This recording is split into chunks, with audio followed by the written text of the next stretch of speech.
Hello, hello, and welcome back to Retrieving Sanity with your podcast host, Keegan, and this is your podcast for all mental health, addiction, recovery issues, and topics. And today we have a very special guest.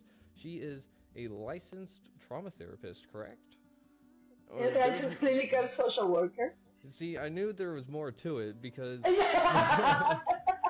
But that's the thing, is that you've got a big story and you've got a lot of titles with what you've accomplished. So why don't you tell us a little bit about yourself? Oh, I forgot your name. Zulma Williams.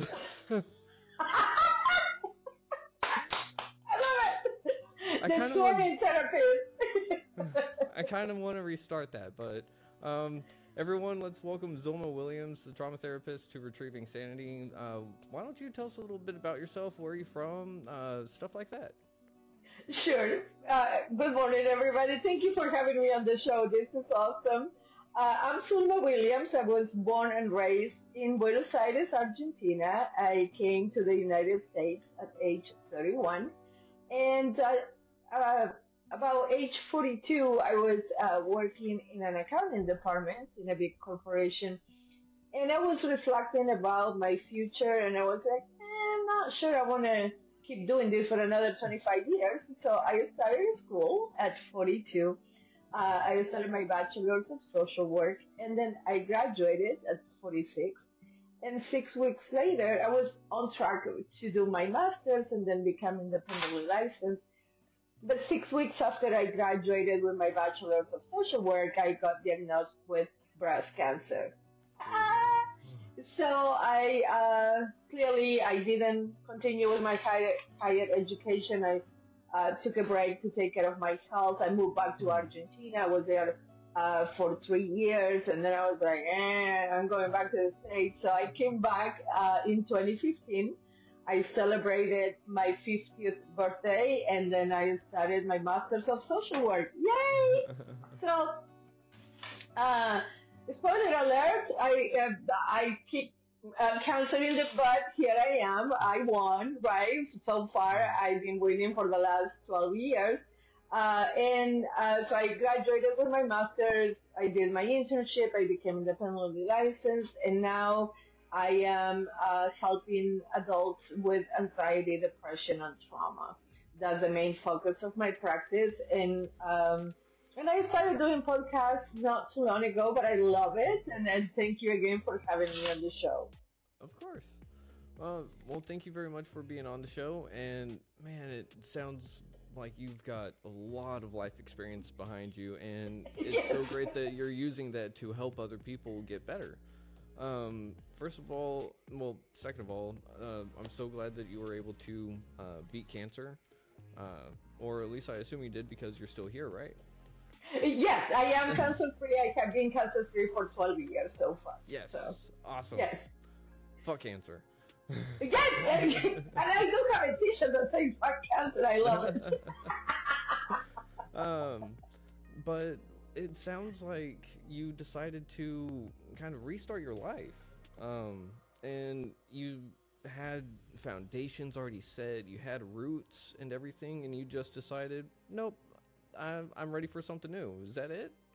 Absolutely. So I love numbers. Numbers are so black and white, unlike people, right? Like Yeah. numbers, 2 + 2 is 4 here in Argentina, in China, it doesn't matter. I love numbers, but I was kind of like, I was not feeling fulfilled. So, and I always had this thing for helping others. Like I have people come to me and tell me stories, and then they say, oh, I never told that to anybody. But they were feeling better after they shared that with me. And I bring this common sense approach to my practice. And so I will tell you what I think and how I see it. And people will be like, oh, thank you for that. And then they will apply it. So I was like, well, fuck it. I'm going to start charging for it. So what do I need to do in order to be licensed? I need to go to school. And I did. It doesn't matter. Like I wanted to go to school so bad that not even cancer stopped me, right? Like, so my motto is, I had cancer didn't have me. And we can apply that to any challenge. that anybody's going through life, right? Like if Yeah. anything, cancer came to show me how bad I wanted to be a therapist because Ah. it delayed me, but it didn't stop me. Like if I would have given up and say like, oh, okay, I'm gonna go back to doing accounting. I'm not gonna continue my education. Nobody would have said anything, right? Like, oh, why are you giving up? I had Mm. cancer, but it was like, no, I'm gonna take care of my health, but I'm not giving up on my dream. And Mm-hmm. that's what I want to inspire people to do. Like, it's never too late. Yeah.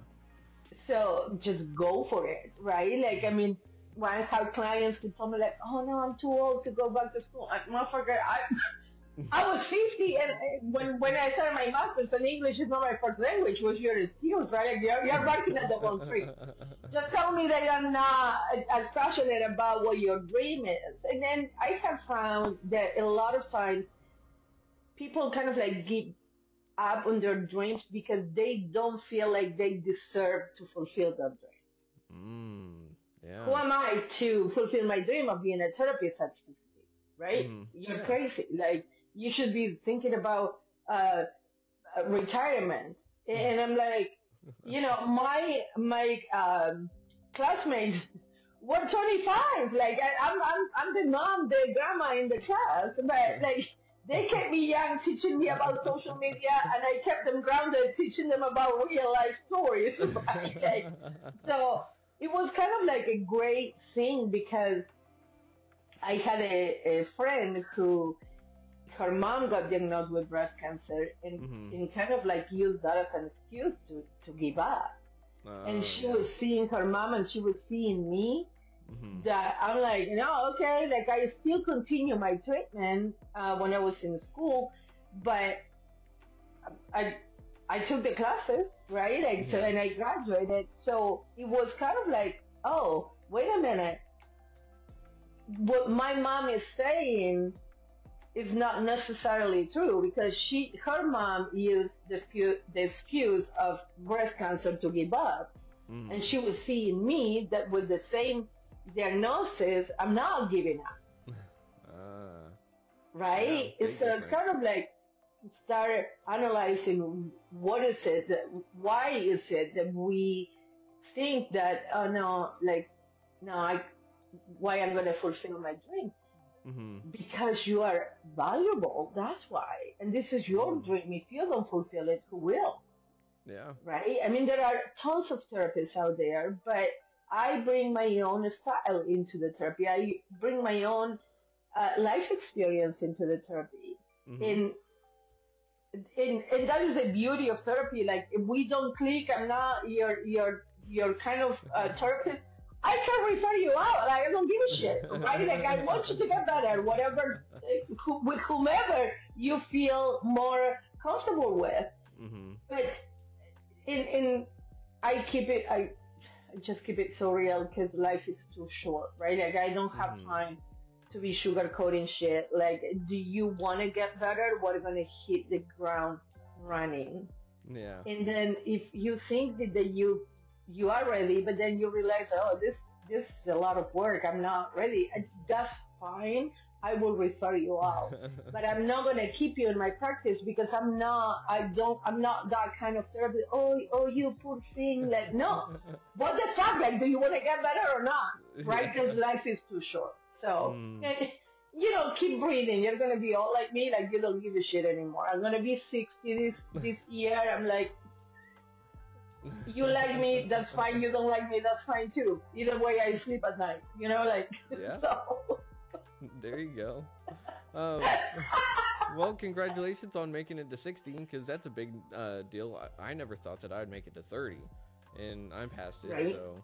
So, Congratulations to you too, because your journey is as hard and inspiring as mine and as everyone else's, right? Like, we all have our own journeys, and I cannot even imagine what you've been through, and yet here you are, right? Like, and that's what I want to kind of like the message to the listeners is like, you have 100% track record of success about kicking all your challenges in the ass because you're, how do I know that you're here? So if you've been through to whatever the shit you've been through, and that shit could not take you up, why is this challenge that you are in the present different than that? Right? Yeah. Like I'm sure that you had really hard days and where like giving up was a lot easier than continuing to fight for your health.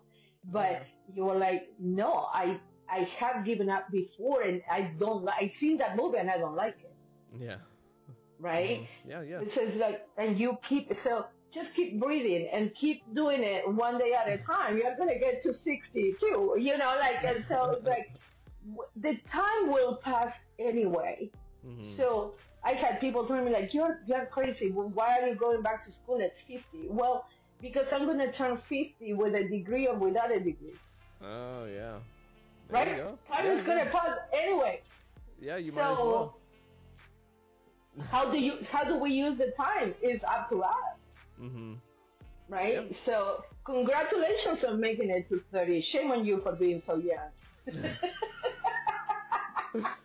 Well, thanks, and I totally agree with you on that. Everyone has their own life story, their own experiences, and that's why I can't judge anyone for anything, really, except for a few people, and that really includes, like, Nazis and pedophiles, but that kind of just goes without saying. But the thing is that, like you said, what are we going to do with the time that we have? And you decided to make the best of it. You said, I'm going to be 50, and I'm either going to have a degree or I'm not. And you damn well wanted that degree. So you went and got it. And that takes a lot of tenacity, especially dealing with cancer. So I can only imagine the mental strain that you were going through that whole time. Because I thankfully haven't had a cancer scare, but I think the first thing that would go through my head is hopelessness. And that would definitely feed into that whole I don't deserve dreams, I don't deserve making it to 30 or beyond, so on and so forth. Right. So how did you beat that feeling of hopelessness? Or is that the feeling that you got whenever you first got the diagnosis? Oh, yeah. Or what? No, absolutely. Like receiving the diagnosis of cancer was so traumatic. Like I said, I was going to die the next day. Like you hear cancer, you think you're dead, right? Like and then I start gathering information, and my first reaction when I got the diagnosis was, why me? Right? Like, why me? And as I was kind of like reflecting on that question, I don't have children, but I had a mom, I had my sister, I have nieces, I have female friends. And I was like, then I changed the question from why me to why not me? If it wasn't me, would I have preferred that it was my mom who got the cancer, or my sister, or my nieces? And of course, the answer is no. Yeah. So once I changed that perspective, I move away from being a victim, right? Because when we are asking why me, that's a victim mentality. So I was like, well, okay, so now I have this shit, and I will not prefer that my mom had it instead, right? Because that's fucking selfish. So, okay, now what I'm going to do with this, right? And I have choices. We always have a choice. We can give up. Like I could sit in the corner and cry myself until death came, or I can choose to get up and fight. Yeah. And that's clearly the choice that I made, but it was kind of like trying to move away from that victim mentality, that why me, right? Yeah. You're making a choice every day. Today you're not gonna, you are stronger than your drug of choice. So today, and how did I do 12 years? One fucking day at a time. Yeah. Right? So one treatment at a time, one pill at a time, one injection at a time, one doctor's visit at a time. So yes, I was hopeless at the beginning, and then I was like, no, you know what? Even if I don't succeed and I die, at Mhm. least I try not to, Yeah. right? So I'm going to die fighting, basically. And Yeah. one of the medications that I was taking for the breast to kind of like prevent the breast cancer from coming back, Uh-huh. one of the side effects is not funny, but it's like, it is fucking funny.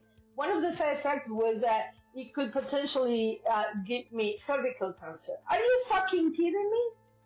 What? So we are trying to prevent one, but it can come back in a different place. And I was like, Wow. this is fucking, this is not real. Yeah, no. But, you know, but clearly it worked for me, and I'm knocking on wood. Thank God I didn't. I don't have. I'm cancer free. But the thing is, like, if I want the guarantees, right? Like, oh, I want the guarantee that this is gonna work. That's not how life works. No, it's not. And that's why when we are in recovery or we are going through anything, it's so important that we remain in the present moment. Because if I'm trying to figure it out, how the fuck I'm going to do 12 years of recovery, I'm going to give up because it's so overwhelming. Yeah. Right? Yeah. I smoked for 20 years. I quit 24 years ago. And I still get triggered sometimes. Thank you. I still get triggered sometimes when I see a cigarette or I see somebody smoking. It's a fucking choice. I'm a smoker who is choosing not to smoke today. Yeah, yeah, for sure. But that's a fucking choice that I make every day. Okay, the cravings are not coming as often as they did at the beginning, which, by the way, the first year that I quit smoking, I wanted to fucking shoot people. I mean, like, Yeah. I was so angry. I have rage. And if you were smoking, like, you know, until one day it clicked that you made a choice to smoke and I made a choice not to. But I can change that choice. I can make a different decision anytime I want. Oh, yeah. And that's when I started, like, okay, bitch, like, you own your choices and you let other people own their choices, right? Yep. And so when we are in recovery, any type of recovery, it doesn't matter what the drug of choice is, it's like it's a decision that we are making every day. Yeah. And so following my treatments and fighting for my health continues to be a decision that I make every day.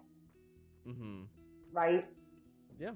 And it sounds like you not only make the decision to keep doing what it got, you don't only do what you did to get to where you are, you're adding on to that to make yourself even better.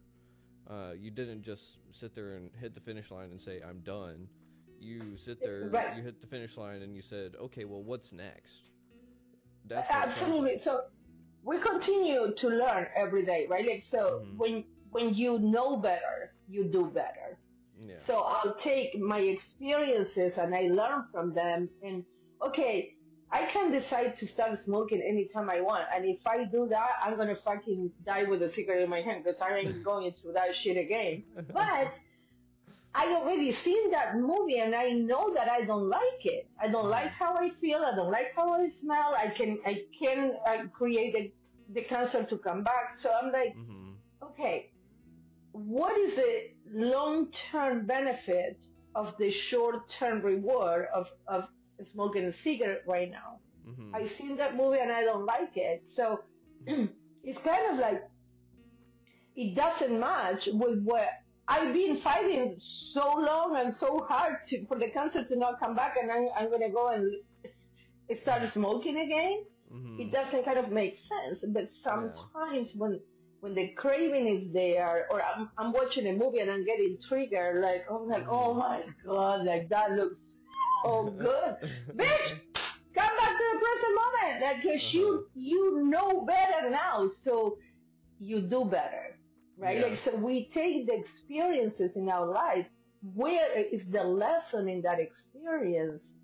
If we can find a lesson, then that experience is not wasted time. Yeah. So we take what we learn and then we start doing better. Mm-hmm. And don't you think it's hard sometimes to find the lessons in rough experiences?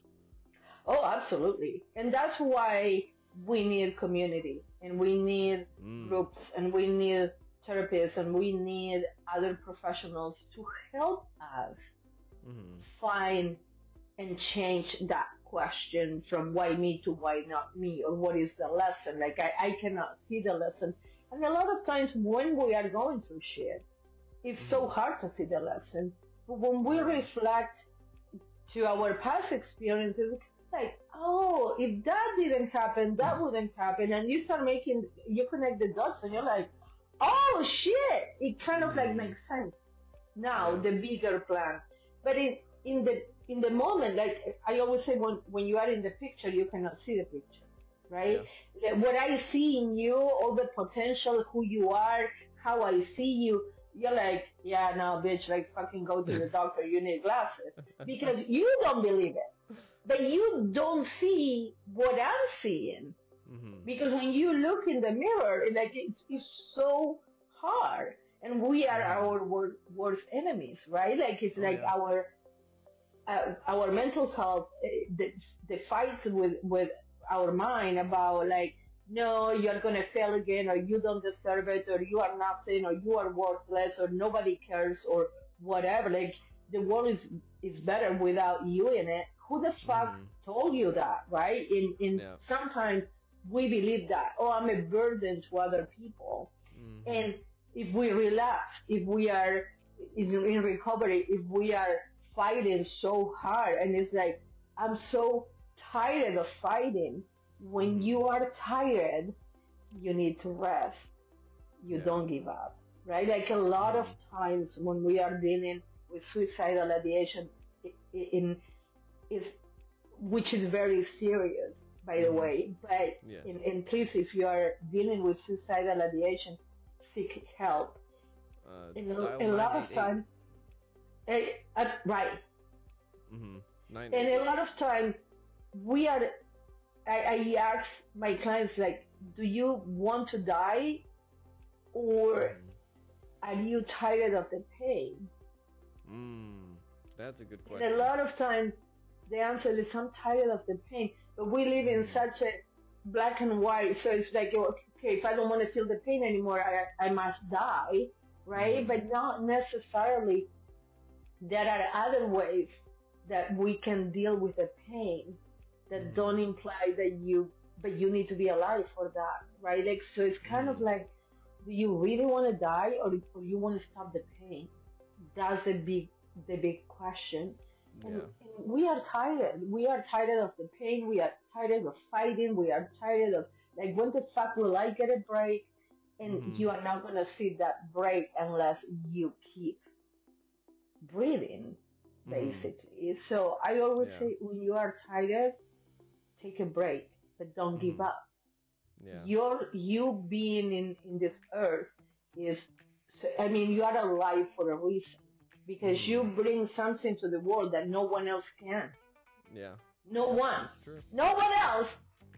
So but you don't believe that, right? Like when I'm telling you that, and you are in the midst of like, I'm fucking worthless, you're like, shut the fuck up, bitch. Like, I don't want to hear that. Because it doesn't match with your own image of, I don't deserve to be here. And I will argue that don't fucking believe your brain simply because your brain is telling you shit. Because your brain has been lying to you and wrong about a lot of things, and yet we still continue to believe it, right? Like, oh, you're not going to make it, or you are not worth it, or it's too hard, you're just give up. And you keep pushing through those lies, and you do it, and then you're like, excuse me, motherfucker, like, why are you bombarding me with this shit? I think it's because the brain doesn't like to suffer. And when we are fighting, that's so fucking hard. It's just a lot easier.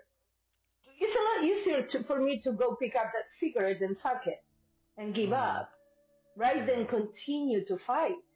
But then I'm like, bitch, everything that you've been through, and you're Mm-hmm. gonna give it up. Yeah. No, you So can't. you really can. We need to remain focused on our goal, which is to continue to do what we are doing and continue to be stronger every day. Mm-hmm. So you can give up anytime you want, but you already know where that will take you, Yeah. you, right? yeah, because whenever you have an idea of where you want to go, you have at least a vision of saying, hey, I have some idea of what to expect. If you give up, it's saying, well, I'm kind of going back to square one and then some. Because, Hmm. I mean, if I give up on some projects, I may not even get the momentum to pick it back up, you know? So, Absolutely. And you don't even know if the project is going to be successful, but it's mm-hmm, worth a try because not trying, you already mm-hmm, seen that movie and you don't yeah, like it. mm-hmm, So even if you don't even know if like this project is worth pursuing, you're not gonna know that until after you fucking pursue the goal, yep, right? yeah, So uh-huh, it's like, okay, well, I don't know if this is gonna work, but what you 100% know is like all the shit that didn't work before. mm-hmm, So yeah, that's worth a try. And how yeah, do you do that? One foot in front of the other. As far as you continue to move, it doesn't mm-hmm, matter how fast you go. yeah, But the important thing is that you don't get paralyzed by what mm-hmm, your brain is telling you, yeah, that you are not yeah, worth it, that it's too hard, that you have done hard shit all your life. Why is mm-hmm, this different? You do have the strength. mm-hmm, So, well, but I'm tired. Fucking take it up, but don't give yeah. up, right? It's usually, yeah, it's probably because the situations are either new or they might just represent old situations that just remind them of that pain. Because I know that that can be what happens with me is that it's not necessarily that what I'm in really sucks. It's what's reminding me of the past and stuff. But I mean, it's totally different for everyone whenever it comes to suicidal ideation. Because some people are dealing with uh, future anxiety trips, some people are dealing with in the moment panic attacks, and other people are dealing with hardcore depression and living in the past. And sometimes it's all three at once, and that sucks. I should know. Absolutely. So, what do you do in those in those cases? You come back to the present moment. Mm-hmm. Yep, just So, right there. when life gets so hard, right? Like in this present situation can trigger shit from the past that you Mm-hmm. don't want to go through again, right? Like, and that's Mm-hmm. where the wisdom of analyzing the situation in the past and saying like, no, I already seen this movie and I don't like it. That's when you apply it right now so that you Mm-hmm. make a different decision moving forward. Mm-hmm. The thing is that we if I ask you to imagine the rest of your life, it gets so fucking overwhelming that, yeah, you probably want to die, right? Because like, how long am I gonna fucking live? Like, I cannot fucking do this. But Mm-hmm. we break it up. If I tell you, can you keep pushing through one day at a time? Yeah. Well, yeah, but sometimes one day is too long. Mm-hmm. Okay, can you push through whatever shit you're going through? Can you push through 15 minutes? Mm-hmm. Well, yeah, I can do that. Okay, 4 of those make 1 hour. Mm-hmm. 24 of those make one day. 7 of Mm-hmm. those make 1 week, and so on and so forth, right? Like, so, what Mm-hmm. I'm asking for you to do is push through the next 15 minutes and then rinse and repeat. Mm-hmm. Because if you keep pushing through 15 minutes instead of 1 year or even Mm-hmm. one day, Yeah. right? Is Mm-hmm. okay, can I do this for another 15 minutes? Yeah, shit. Well, fuck it. I keep pushing for another 15 Mm-hmm. minutes. Yeah. I'm not asking you to push through the next 20 years of your life, the next Yeah. 15 minutes. So we trick the brain into manageable pieces. Mm-hmm. Instead of 20 years, I'm asking you for 15 minutes. Okay, yeah, well, shit, I don't like it, but I pushed through 15 minutes. Okay, that's all what I'm asking you to do, the next 15 minutes, right? Because anxiety, as you mentioned, is about trying to control the future. And depression is about trying to change the past. Neither one of those things is possible. But what you do have 100% control of is how do you respond to what is going on. So if you come back to the present moment, if we could all live in the present moment, I wouldn't have a job because nobody will be depressed or anxious. Yeah. Because we are in the present moment. Right now, we are in the present moment. We are having this conversation. It doesn't matter what's going to happen on the meeting on Wednesday. I'm fully focused on what I'm doing right now. So I'm not anxious about that because I'm not allowing my brain to go there. And some people have a problem putting a leash on their brain, though. How do you put a leash on it? Absolutely. So first thing is to take a deep breath. First is to remember that you are the CEO of your life. And your brain is one part of that table that is giving advice or voicing opinions or whatever. But you are the fucking CEO. You decide who you are going to pay attention to. Oh no, this is not going to work. Oh no, like we are tired. Oh no, like, okay, like why the fuck do you keep paying attention to that naysayer in your meeting, right? So first to remember that you are the CEO of your life, and your brain is one part of that. Your mind is one part of that, not all of it. So you still are in charge. So as the CEO, you take a deep breath, you make your stomach like a balloon, and then as soon as you exhale, you either describe something visually. It's a picture, it's a black frame, it has white matting, blah, blah, blah. Or you touch something, you use your senses. You cannot be thinking about that meeting on Wednesday and describing the picture on the wall. You can't, it's impossible. So you are sending a message to the brain, like, I know you want to freak out about that meeting, but we are going to describe the picture on the wall because I'm the fucking CEO. Right? Okay. So you take that deep breath that brings oxygen to your entire system, and then immediately after you do something with your senses. Put a piece of candy in your mouth and describe how it tastes. It doesn't matter, but you're using your senses, right? You are bringing yourself to the present moment. Another, which is called a grounding technique, because you are fully present, you are fully grounded. Another grounding technique that you can use in any kind of occasion, like let's say you are in a meeting or you are at the doctor's office or whatever, you take that deep breath in kind of like in silence, like nobody knows that you are doing it, and then you trace your hand, and then so you inhale when you go up, you pause at the top of the finger, and then you exhale when you go down. Inhale, pause, exhale. Inhale, pause, exhale. Right? So you do the entire hand, and then you come back. You inhale, pause, exhale when you go down, right? And you come back. Now I'm doing it for obvious reasons in front of the camera, but if you put the hand on your thigh, you can do it with the other hand. Nobody knows what you're doing, right? Oh, yeah. And you are using a sense, you are touching your hand, and you are using deep breathing. You are controlling your breath, right? Inhale, pause, exhale. So you're being very mindful of your breath. If you have children, I used to work with children a long time ago. I don't do that anymore. Not because of the children, but because of the parent.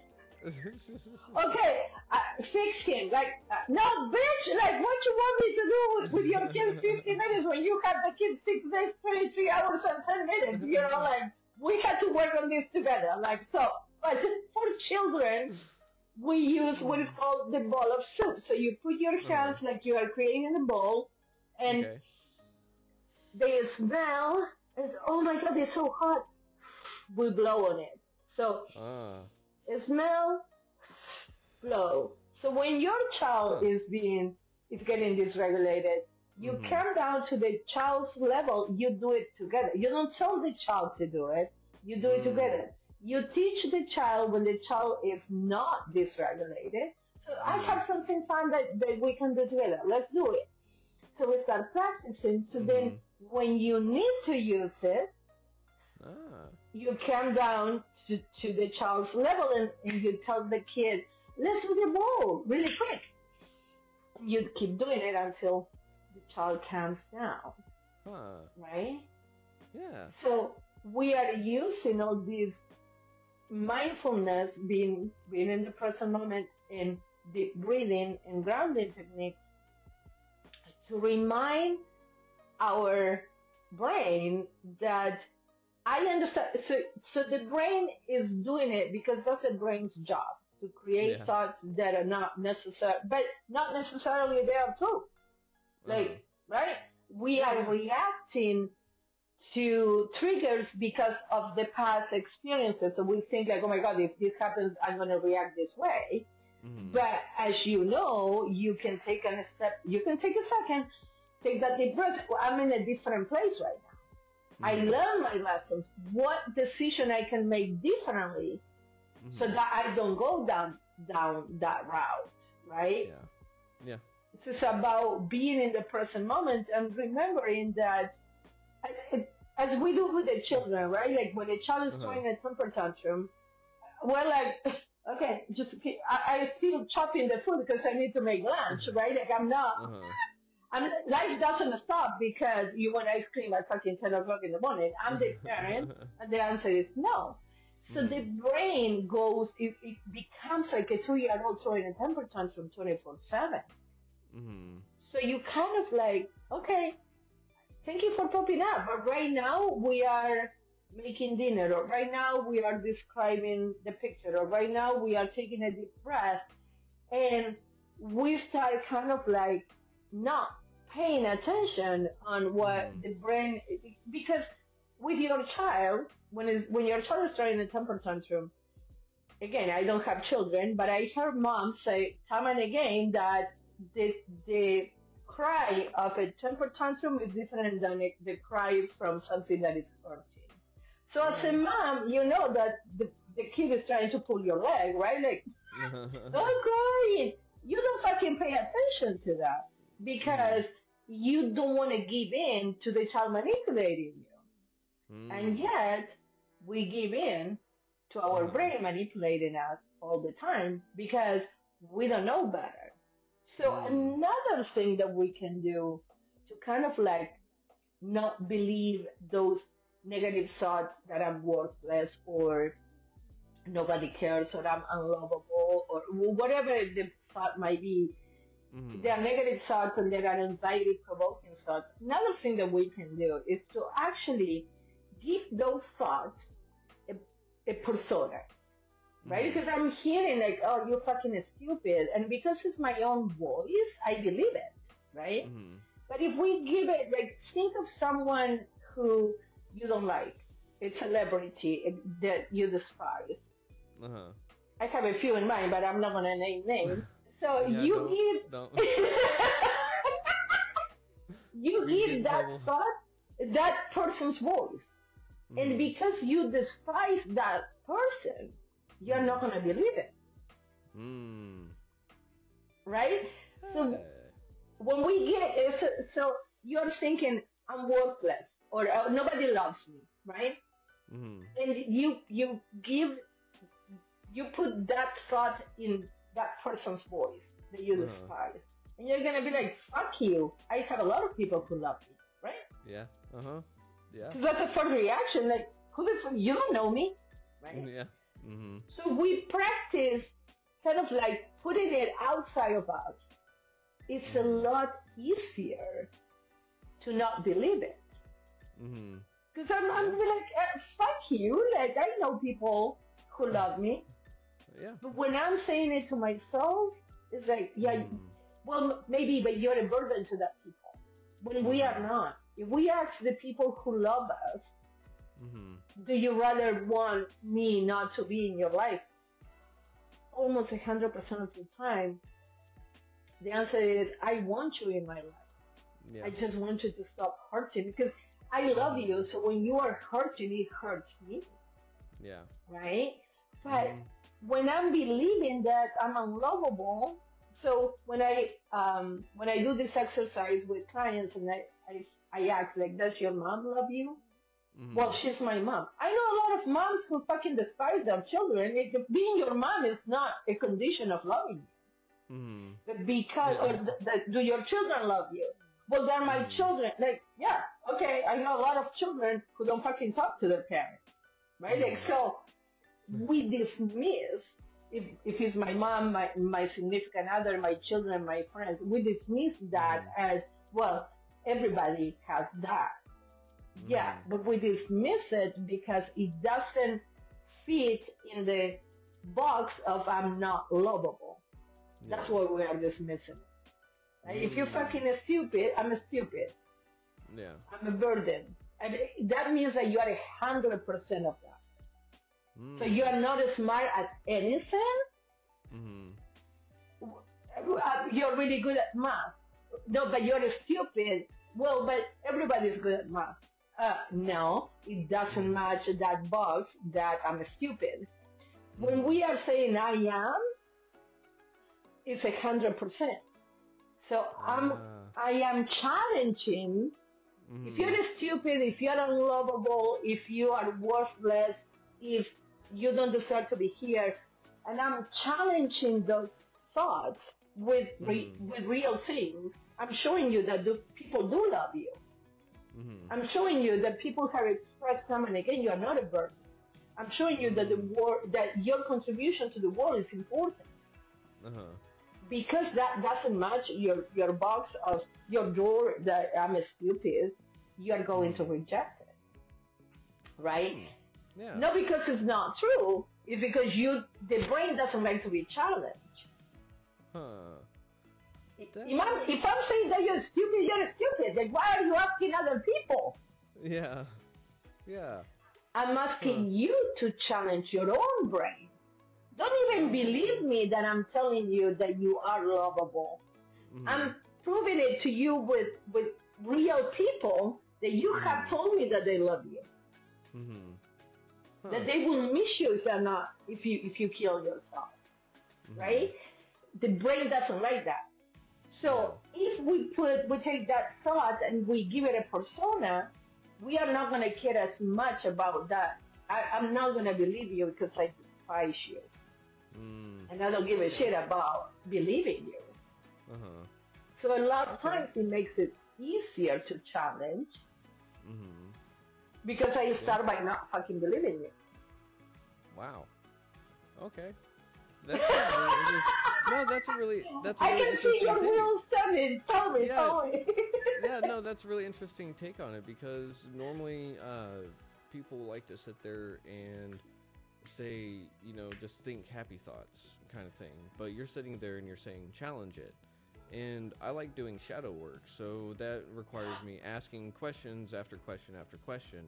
And you're essentially saying to do the same thing for everyone else whenever you're having a belief about yourself that you don't like necessarily. Right.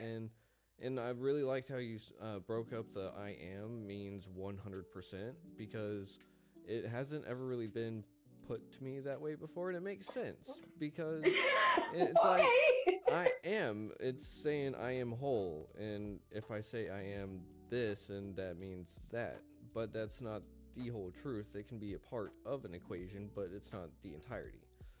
Um, and so there's a whole lot in there because if I can challenge the things that I don't like, then what does that mean about the things that I do like too? And I bet that scares some people that make them go, nah, I'm not going to touch that anymore because it's going to be a little scary.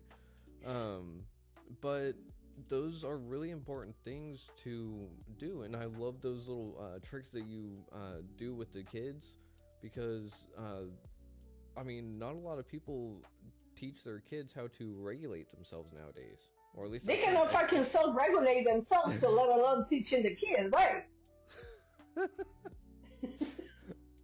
But so real quick, you are also the founder of the Dragonfly therapy, correct? Yes, Dragonfly Therapy Services. That's my agency. I end up, so I was working in different community mental health agencies, and I would say, uh, after the internship, so as therapists, we use the internship to kind of like realize what are we more comfortable working with. Children, couples, personality disorders, mood disorder, substance abuse, whatever.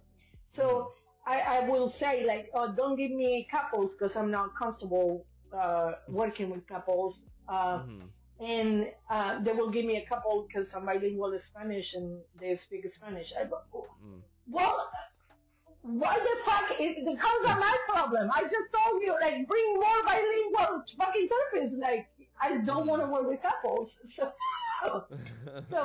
because of my experience with couples, is that I will tell one partner you need individual therapy, and I will tell the other partner you need individual therapy, and then fucking come as a couple, and right, you need to work on your own issues.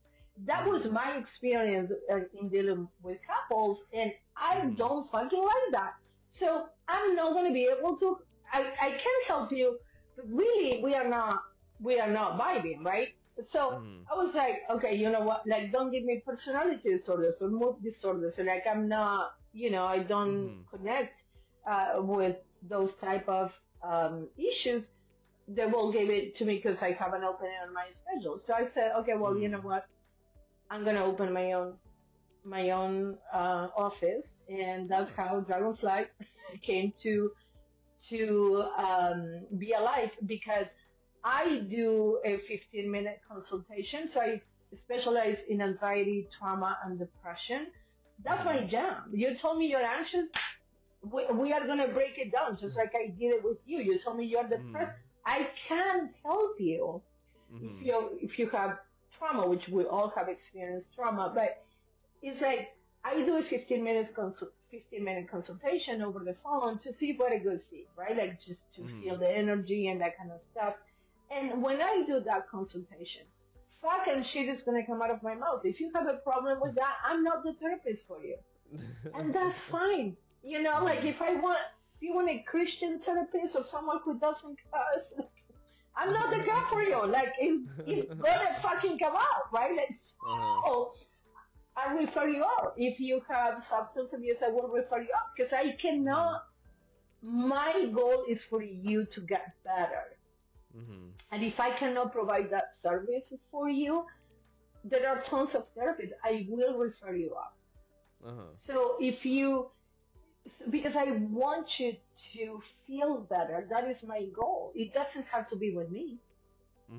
And that's why I say, like, if you're ready to get better, I'm the girl for you. And then you think you're ready, and then when you realize, like, oh, this is a lot of fucking work, and I want to take a break, I'm fine with that too. But I will not, I'm too direct, so I'm not going to allow you to fucking bullshit yourself, because you're not bullshitting me. Yeah. I give you a lot of homework, right? If you don't fucking practice it, guess what's going to happen next week? I'm going to give you the same fucking homework, because I don't know if it works for you or not, because you didn't try it. Right? Like, if you told me, like, no, I did it, but it doesn't work for me. Perfect. We're going to try something else. Yeah. But if you didn't try it, how do you know if it's working out for you or not? Right? So if you don't try it, I'm going to fucking give you the same homework. And then eventually, one of us is going to be like, yeah, this is not working out. And usually is the client, because you're paying money. I don't take insurance, so you are paying me to waste your time.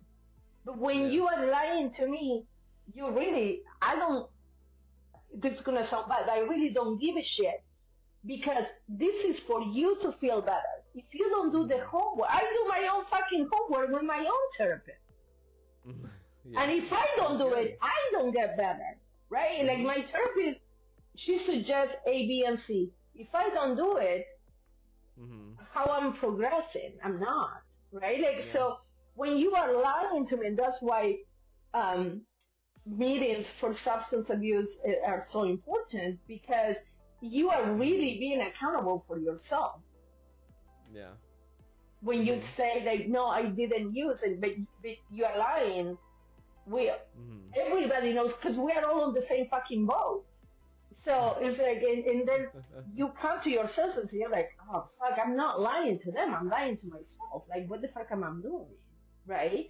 So you do better so you don't have to lie. Right? Next time. So it's more about just being accountable for yourself. So that's how Dragonfly Therapy Services was born. And why Dragonfly? Because Dragonflies symbolizes the change that comes from the inside. Dragonflies, they fly on the surface of the water and they eat all the bacteria so the light can come in. Interesting. So it's the light that comes from the inside. So that's why I love that symbolism. That is awesome. I love that. And dragonflies are also known throughout the world in multiple cultures as a warrior symbol. Really? Yep. So you definitely hit the nail on the head there. Because dragonflies, they are a symbol for warriors, spiritual awakening, and stuff like that. So I think that's awesome that you use that for your own services, and I'm so glad that you sit there and actually make sure that the patients that go to see you are a good fit, because some therapists don't do that, and that's what some people have experiences with, and that's why they say that they don't want to try to therapy again or whatever else. So for those listening, not all therapists are bad, so definitely find one like Zulma. Do they have... And definitely keep trying, right? Like, it's simply because we have a consultation doesn't mean you have to go with me. So if you're not feeling comfortable, try another therapist until you do feel comfortable. Because if you don't feel comfortable, you're not going to open up, because you are not going to trust me. Do you have a website that they can go to? Yes, it's dragonflytherapyservices.net. And I also have my Instagram is the Swearing Therapist. I put a lot of videos in there about mental health and different stuff. So check it out. Awesome. We can definitely have everyone do that. I'll have all of those links with your episode on YouTube and on retrievingsanity.com. And we've got just a few minutes left. So do you have anything that you want to leave with the audience for today? Absolutely. If you woke up today, that means that your mission on Earth is not done. So keep pushing 15 minutes at a time. All right. I love that. And I do have to ask, because I ask everyone, would you like to be back on the show again? Because there's no way we can get all of your story and all of your experiences in just one episode. Yes, I would love to. Oh, no. I think she got so excited that she accidentally knocked off her camera. I'm guessing that's what happened. So, I'm going to wait right here, see if she pops back in, because, I mean, I said a couple minutes. I was expecting a little bit more of a conversation, and I mean, I can definitely flesh it out. I just was not expecting the disconnect. Yeah, we got disconnected. But the answer to your question is yes, absolutely. I would love to be back. It's just me, I think. So I'm just, everyone, that was Zulma Williams, Dragonfly Therapy Services.net. And man, that was awesome. I love that episode. It was so fun. And she just brings fire for a therapist that, trust me, you need. You don't want a therapist That's boring. You want one that's actually going to sit there and tell you, if you want better, do this and you'll get better. So, I mean, I still got 3 minutes. So we're just going to chill in here, see if she shows back up. And some of the stuff that she was talking about was spot on. Actually, all of it was spot on. Just different takes and different perspective shifts. There are some things that I haven't heard before, like that little cup technique for the kids. And part of me is like, man, am I ever going to have kids? I don't know.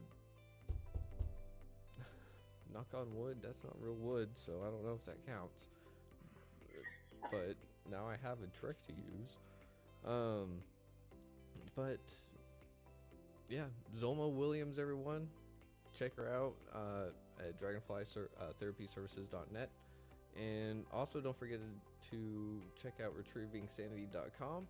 Check us out on Facebook, check us out on YouTube and Spotify, anywhere else that you can get your podcasts. And if you have any suggestions for an episode, if you have anyone that you want to be on and hear their story, if you want to be on this show and get your story out there, just go to retrievingsanity.com, hit me up on Facebook, Instagram, anything like that. And I can send you a link and we can get it all squared away.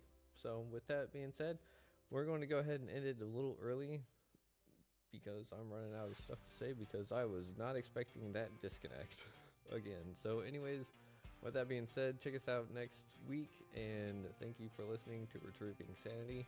I will see you next time, and until then, you just make sure you stay safe, stay sane, and stay lovable.